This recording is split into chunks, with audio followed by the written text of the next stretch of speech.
1 Coríntios,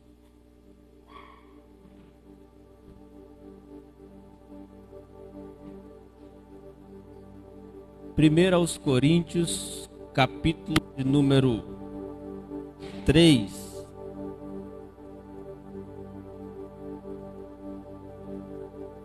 E o versículo de número 13.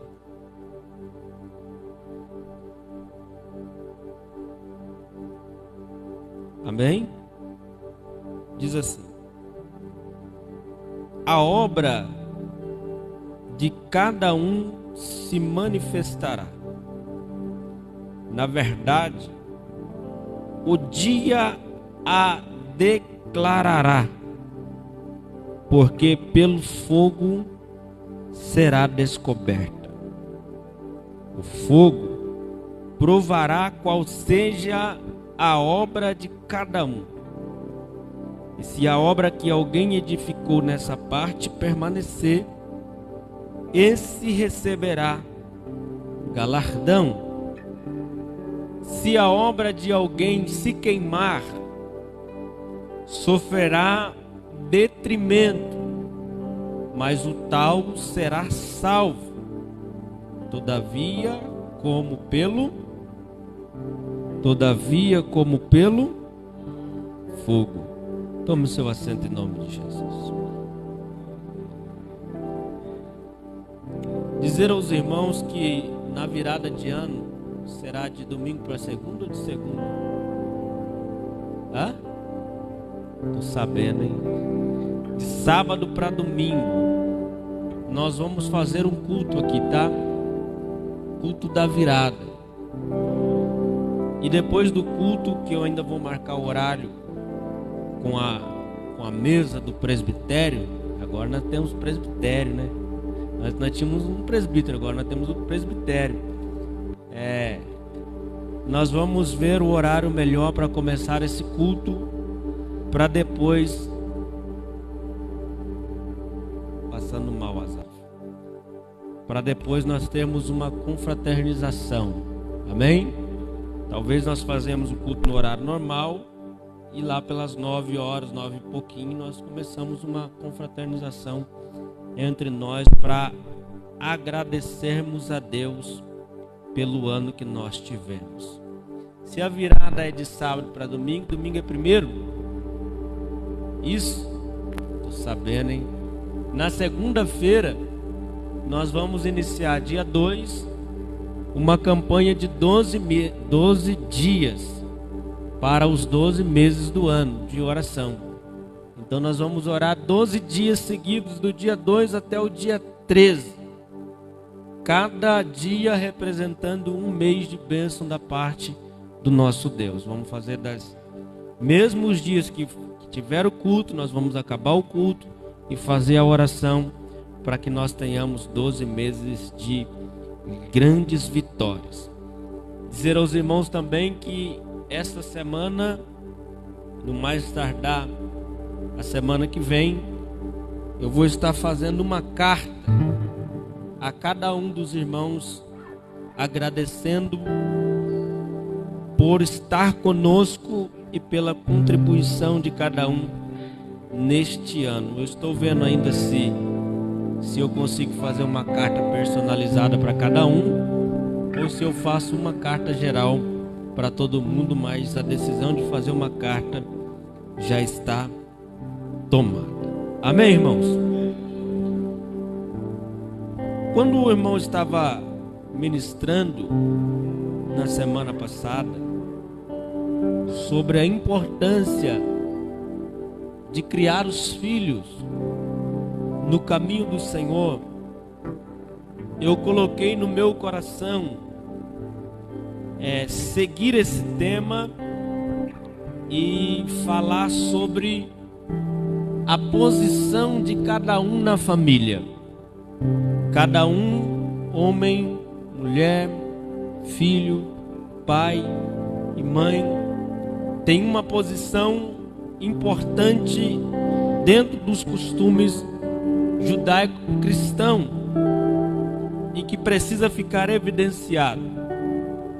Mas essa mensagem precisa ficar para outro dia, porque eu não posso ser negligente à voz do Espírito Santo, que está falando conosco desde o início do culto a respeito do fogo dele em nós.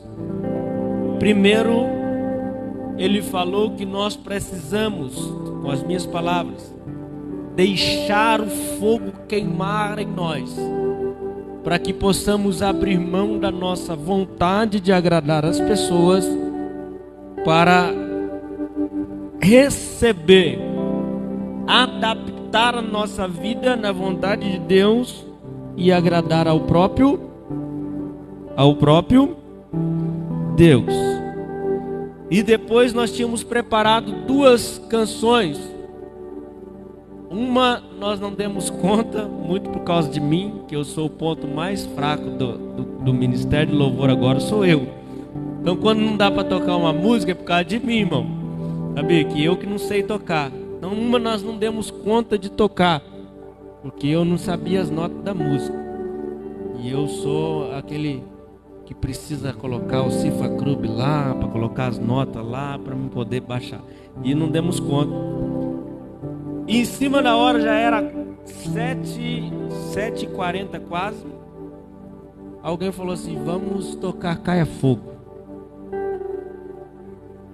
E o Caia Fogo encaixou certinho, que é a música que nós já tínhamos, que era o fogo em seus olhos.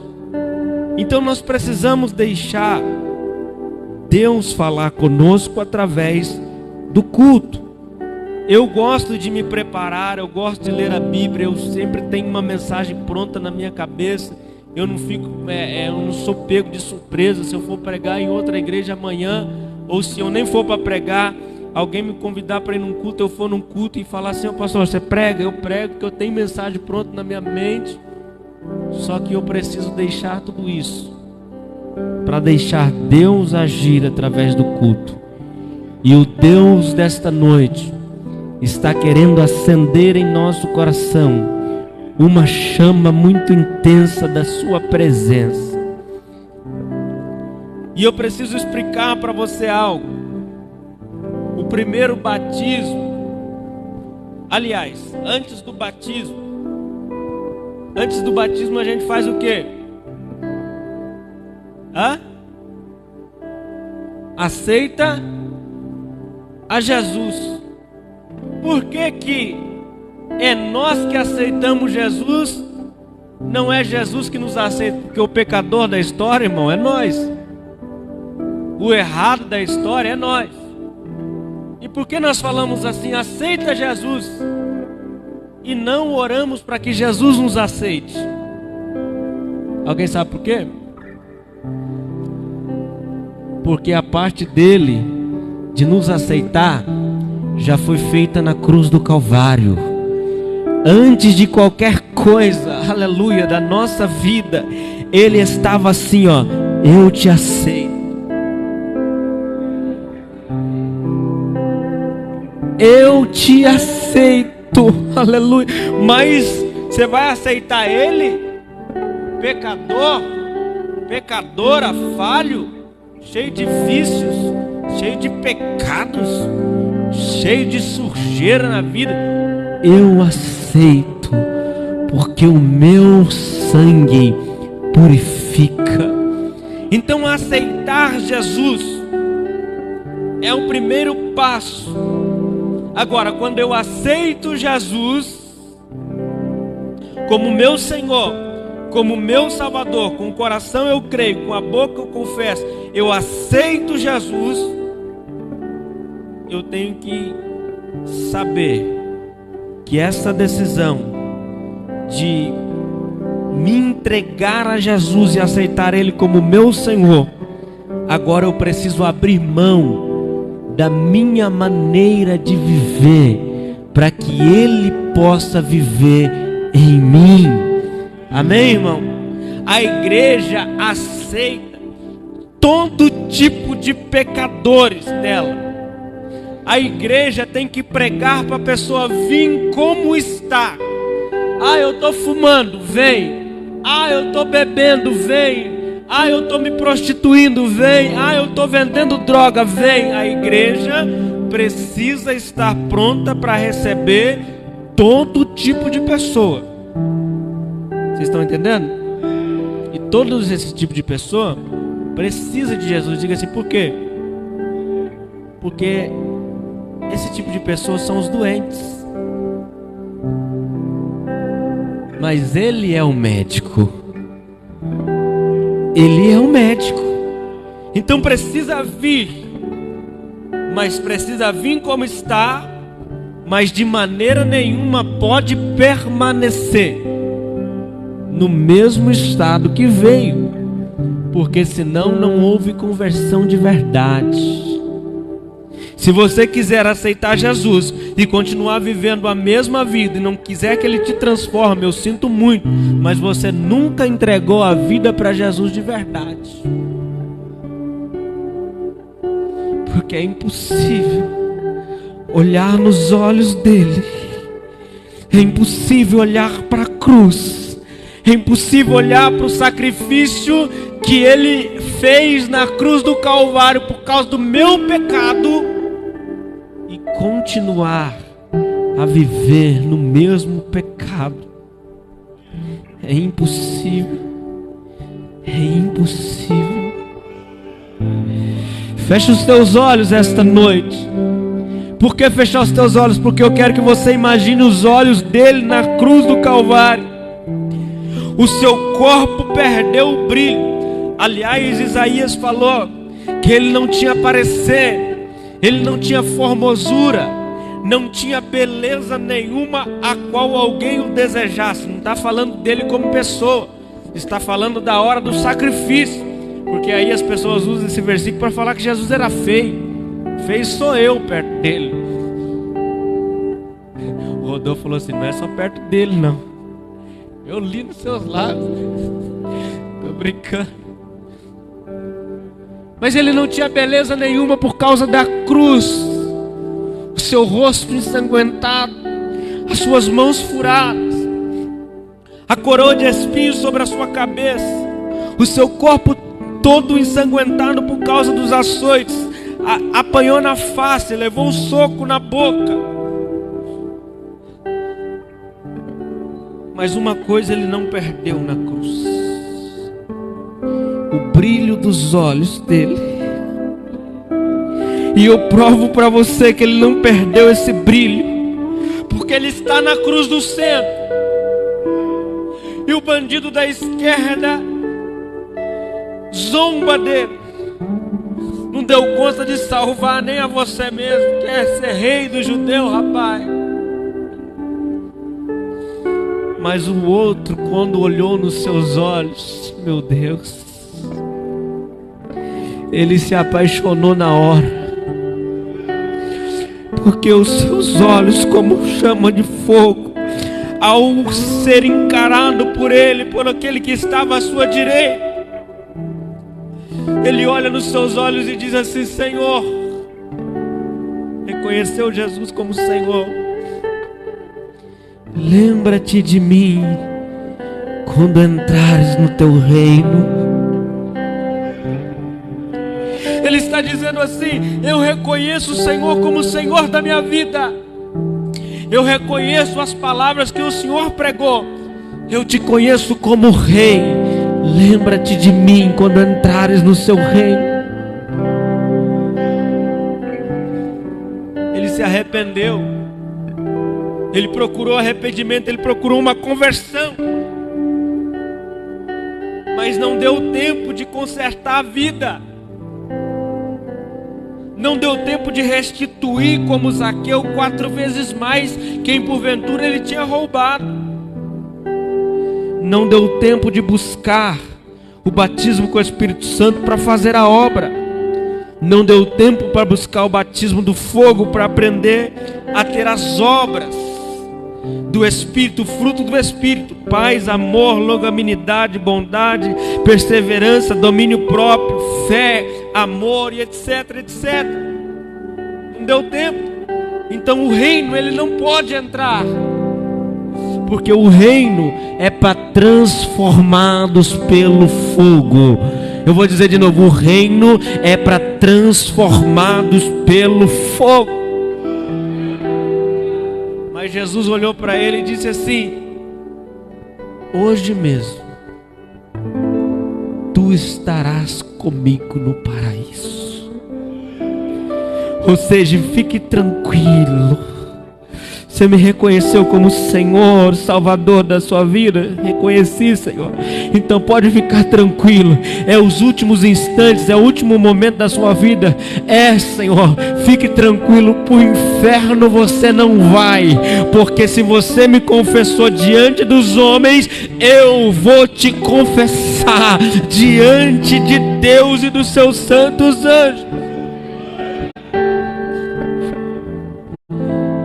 Coloca aqui para mim, aqui, Efésios capítulo 2. Aleluia.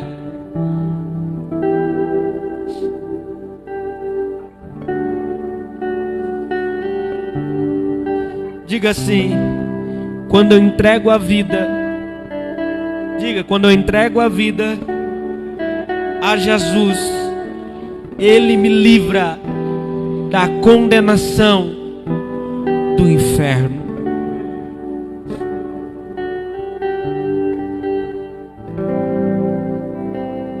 Efésios.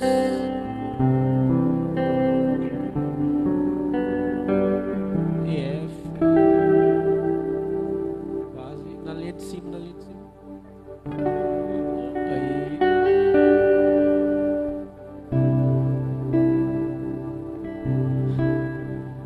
Olha só como que estava aquele homem. Ele estava já morto.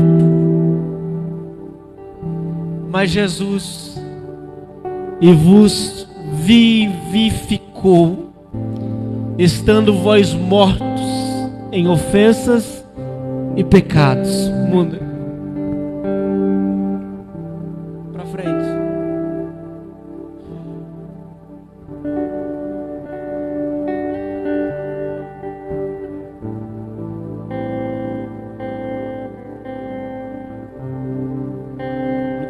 Não vai?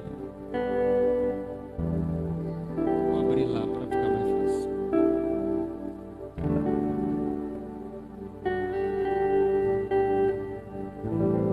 E nos vivificou, estando nós mortos. Não vou.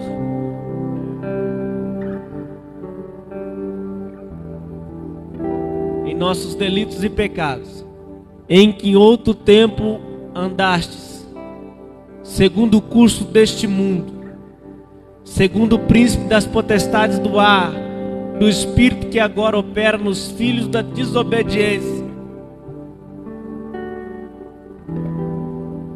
entre os quais todos nós também antes andávamos, nos desejos da nossa carne. Não era assim? Tinha vontade de fazer, fazia. Tinha vontade de ficar com alguém, ficava. Tinha vontade de fazer sexo com alguém fora do casamento, fazia. Fazendo a vontade da carne e dos pensamentos. Éramos por natureza filhos da ira, como os outros também. Mas Deus, aleluia, que é riquíssimo em misericórdia, pelo seu muito amor com que nos amou, estando nós ainda mortos em nossas ofensas, nos vivificou juntamente com Cristo. Pela graça sois salvos. O outro 6. E nos ressuscitou juntamente com Ele e nos fez assentar nos lugares celestiais em Cristo Jesus,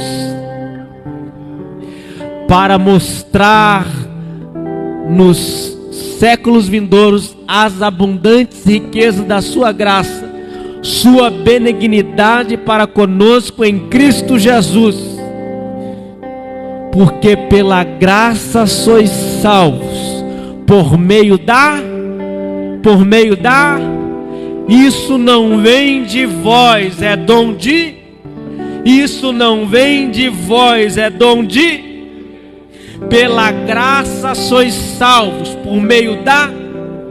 Isso não vem de vós, é dom de Deus. Coloca para mim Romanos 10:10 aqui, enquanto eu digo isso para a igreja. Ele te aceitou, Ele te ressuscitou, Ele tirou você de um mar de delitos e pecados quando você entregou a sua vida a Ele. E para isso você só precisa da fé, nada mais do que a fé, porque a fé em Jesus é suficiente para te salvar. Aleluia. Quem creu nele de todo o coração aqui, aplauda bem forte a Ele. Deixa eu ler Romanos 10:10. Visto que com o coração se crê para a justiça, e com a boca se faz confissão para a... Ou seja, quem confessa a Ele com a boca, se creu de todo o seu coração, será salvo. Não adianta eu ser uma dona de casa boazinha, que cuida bem dos meus filhos, que não rouba no mercado, que nunca roubou um chiclete de ninguém. Se eu não confessar Jesus, é inferno. É inferno. Mas se eu for ruim, se eu fui uma mal pessoa, se eu não dei bom testemunho, mas eu tive a coragem, o arrependimento de confessar, de crer no meu coração e confessar com a minha boca, Ele já preparou a salvação para mim, porque a salvação não vem de mim, é um dom de Deus. É um dom de Deus. Eu não preciso entregar dízimo na igreja para ser salvo. Para com isso. Eu não preciso ser ofertante para ser salvo. Para com isso. Eu não preciso de nada disso para ser salvo. Eu não preciso vir à igreja todos os dias para ser salvo. Eu só preciso crer em Jesus. Se eu não preciso ser dizimista, se eu não preciso ser ofertante, se eu não preciso vir na igreja, por que eu faço isso? Porque eu reconheço que eu não tinha condições de me salvar, nem que eu juntasse todo o dinheiro do mundo, mas Ele, pelo seu amor, me deu a salvação de graça. Agora tudo que eu faço é porque eu sei, Ele me salvou. Eu dizimo porque Ele me salvou. Eu venho na igreja porque Ele me salvou. Eu oferto porque Ele me salvou. Eu tenho uma vida transformada porque Ele me salvou. Agora, a salvação não é o final, irmão. A salvação é o início. Amém, irmão? Porque se pregava antigamente, o negócio era ir para o céu. E você falava assim: o que você vai fazer no céu? Ninguém sabia. O negócio é estar lá. Mas uns tinham a ideia de que quando você morria, você ia para o céu, você ia ficar lá diante do trono, cantando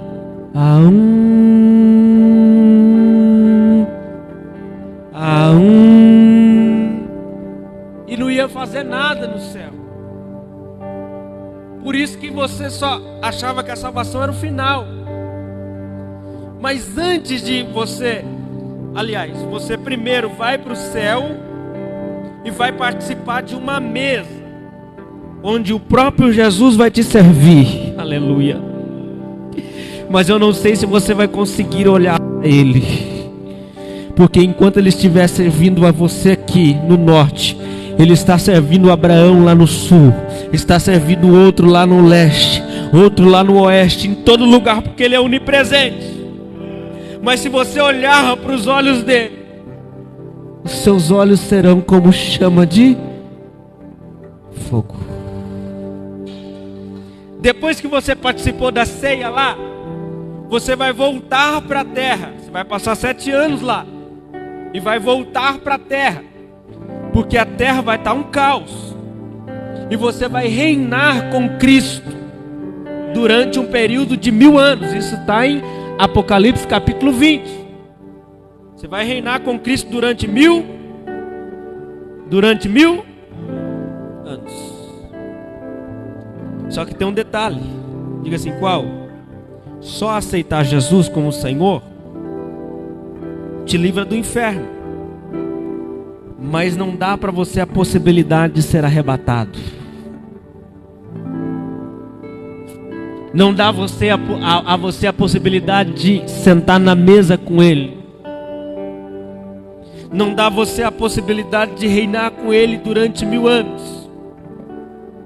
Para isso, para que você possa fazer isso, é necessário ter uma transformação de dentro para fora.